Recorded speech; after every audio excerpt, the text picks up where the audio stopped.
Buying your way into the United States, our undercover cameras capture the sales pitch. So if somebody's here, not legal, they're not legal here, but they get this, they become legal? Correct.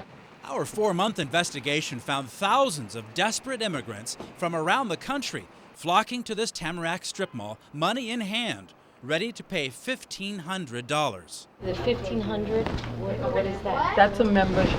A membership in the Pembina Indian Nation, a little-known North Dakota tribe not recognized by the U.S. government. The promise? If you're an American Indian, you can enter, stay, and work in the United States. This is one of our Pembina members. They get a certificate, they get an ID card, and then that's international driver's license.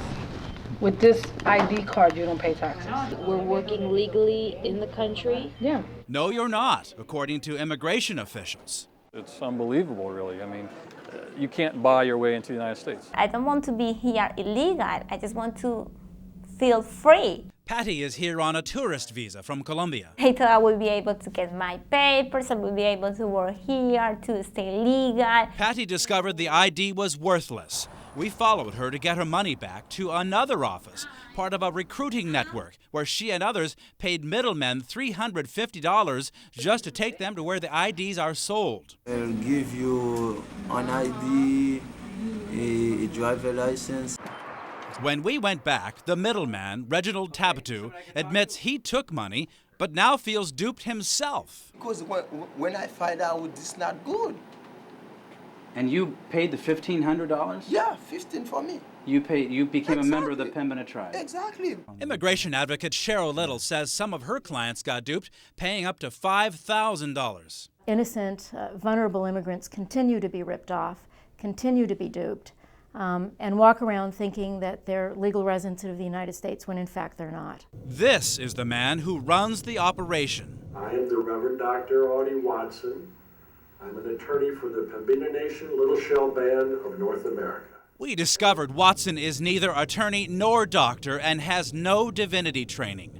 Listen to what he tells his clients. If you have been ordered for deportation or you suspect that they have issued a warrant for any reason, as soon as you get an ID card, I will write to the Immigration Department and tell them that they no longer have jurisdiction over you. If you've purchased an identification card or any type of ID that someone has claimed will allow you to enter the United States, live here and work here, you've been ripped off. We've confirmed one recent case where someone trying to use Pembina Indian ID to enter the U.S. was thrown in jail and deported. Tomorrow, we talk to the man behind the scheme, and we travel to North Dakota to hear how the real Pembina Indian chief reacts. Jeff Burnside, NBC6.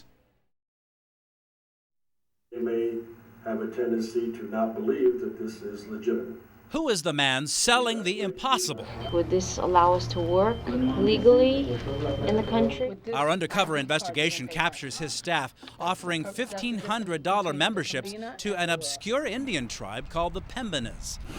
Day after day, desperate immigrants from South Florida and throughout America travel to this Tamarack storefront, believing they can live and work in the United States with free health care and pay no taxes at all. This is where it starts. Audie Watson says it came in a vision. If living, working, and traveling in the United States is the American dream, then that's what we're trying to offer to them. Watson, who's white, joined the tribe. He claims old treaties give Pembina Indians enormous rights, including free passage into the U.S. So selling membership transfers those rights to anyone. Does the U.S. government agree? I don't know. I haven't talked to them. You haven't spoken with the federal government about what you're doing? No.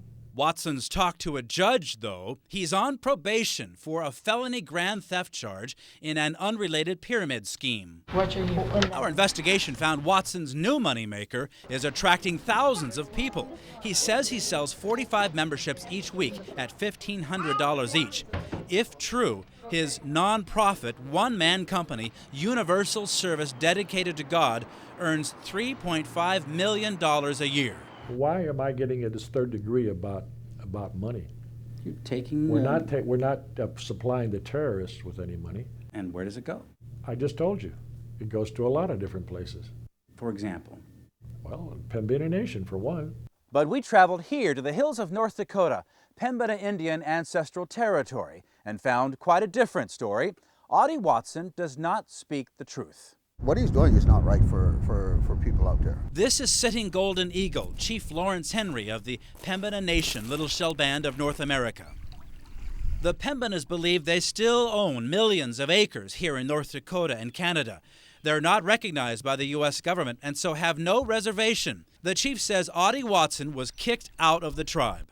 He's taking advantage of poor people, basically, the bottom line. And that's totally against our grain, or even the way we think. We don't think like that. Pembina officials say former Chief Ron DeLorme gave Watson the okay to sell memberships and was getting a cut of Watson's money as chief until he too was kicked out over the scheme. The Pembina and Still, Watson continues to sell memberships to those with non-Indian blood. Blood has nothing to do with it. Blood has nothing to do with it? No. Other Indian leaders vehemently disagree. That's criminal. You know, you're not a part of our tribe if you're not a direct descendant. Aren't you, in fact, using this as a ruse to take money from people who are vulnerable? Absolutely not. NBC6 has confirmed that state and federal authorities are now investigating Audie Watson's operation. Former Chief Ron DeLorme referred us to a tribal leader who says Watson was never authorized to sell memberships and the tribe has received no money from Watson. Jeff Burnside, NBC6.